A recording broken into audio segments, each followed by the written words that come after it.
Welcome to your favorite channel, Music 247. And today we're having an in-depth study into a personality in the continent of Africa. He's actually from Nigeria. We're about to find out the state he hailed from and has it been from birth. It's an exclusive page on a name that echoes when you talk about the accounting mode in Nigeria. Deji, Awobotu. You're welcome on board. My name is Christopher Morris.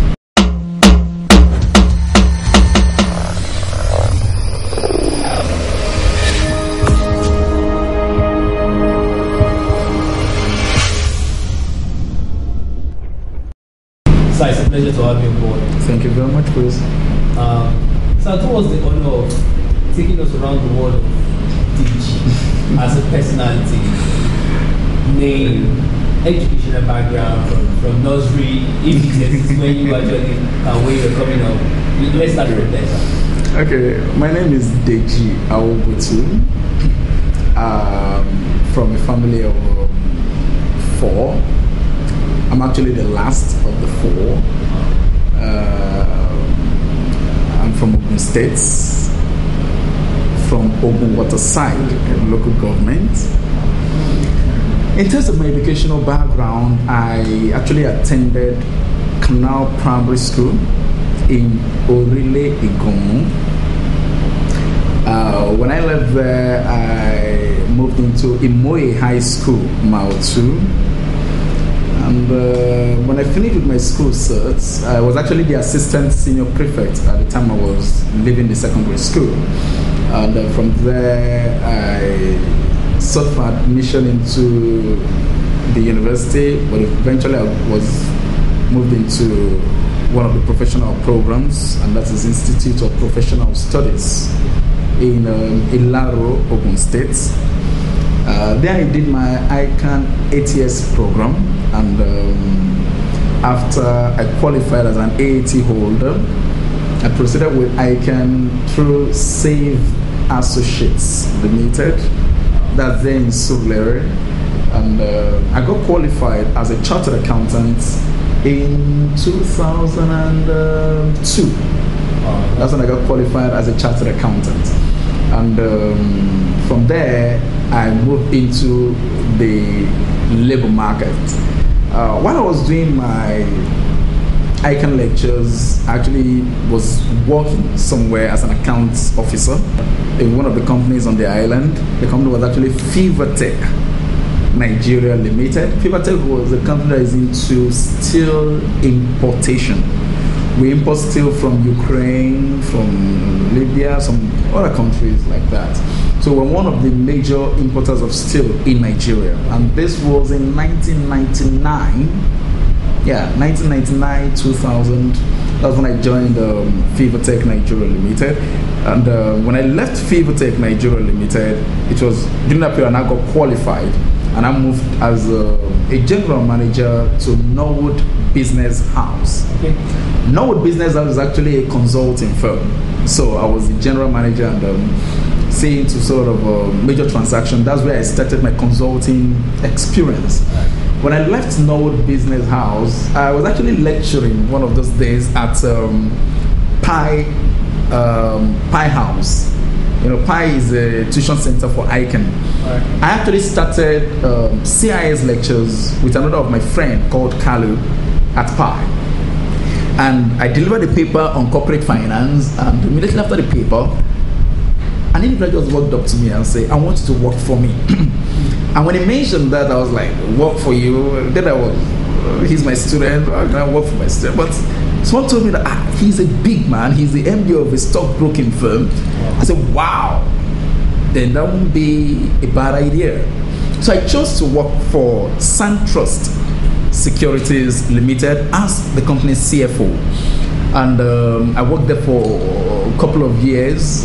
I think from 2003, I left about 2006, 2007, and I joined another firm called Spring Capital. In 2006, when I left SunTrust to join Spring Capital happened to be the investment banking arm of Spring Bank.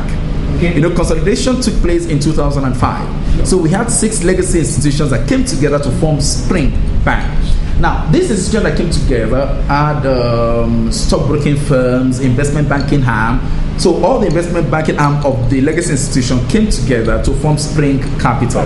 And there was a major challenge with culture. You can imagine someone from Citizens Bank from that time, with the Eastern mentality.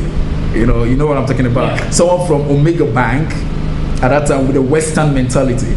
So you have diverse culture within the organization. So the MD felt I need someone that can be the change agent, that can do what we call cultural alignment, so that Spring Capital can be seen as a world-class organization. Then when I left Central, I was not looking for a job, sincerely speaking. But when the offer came, it was a fantastic one, and I took it up. And I was the first Chief Internal Auditor of Spring Capital Market, and it was a lovely experience, a lovely, fantastic experience. I can never forget my stay in Spring Capital. So, is there any major success story you want to recount on that particular home? Oh yeah.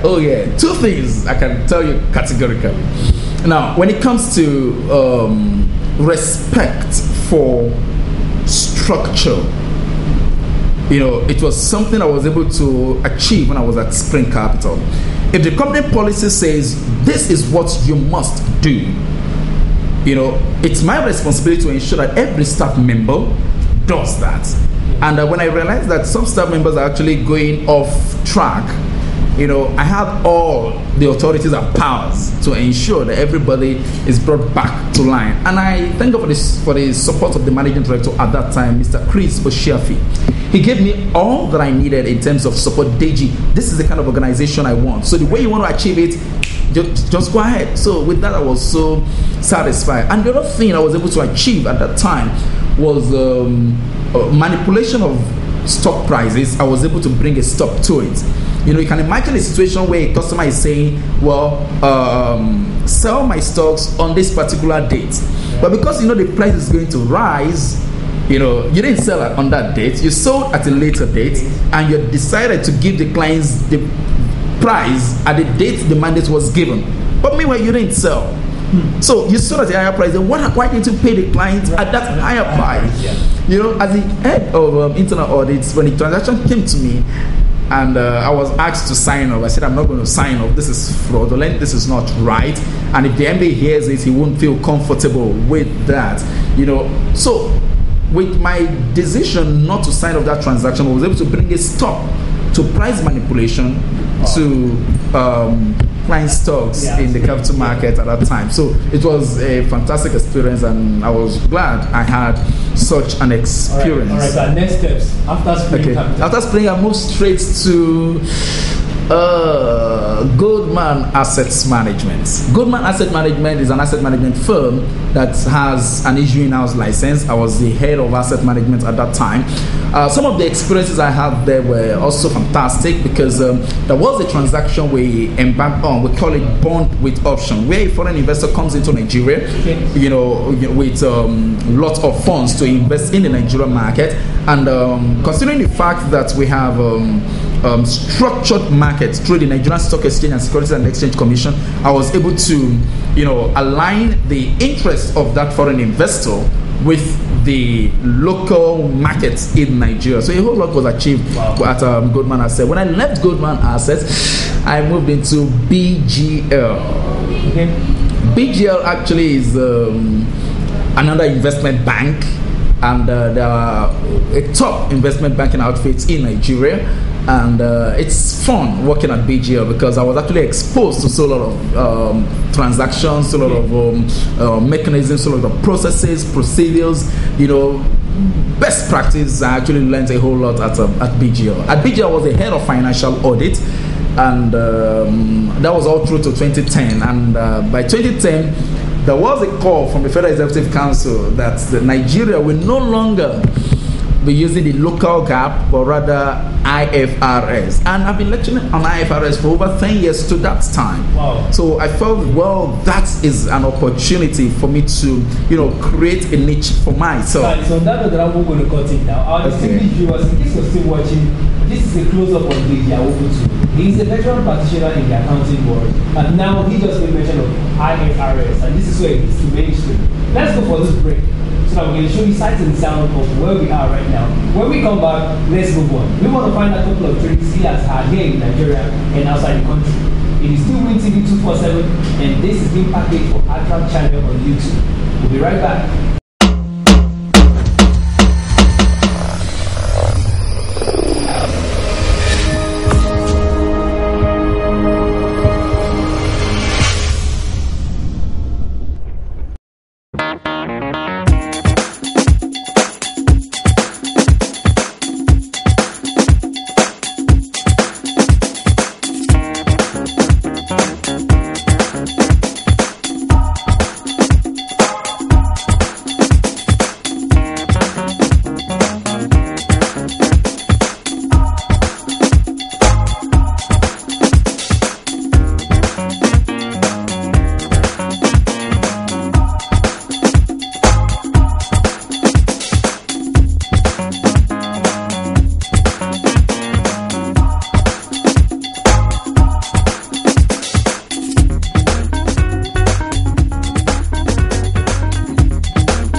moving forward, okay, you just made mention of IFRS. That's where it hits the mainstream. Do us the honor of enumerating a couple of trainings you've had in Nigeria, which is not actually the normal degrees, okay, and outside Nigeria, so that we can cue that into what you just made. Okay. Well, as far as IFRS is concerned, it was an opportunity for me because I've been lecturing ACCA program. ACCA is Association of Chartered Certified Accountants in the UK, and it is what ICANN is in Nigeria, that ACCA is in the UK and globally. You know, so at that time when Federal Executive Council approved that Nigeria should adopt IFRS, I saw that as an opportunity, and I, together with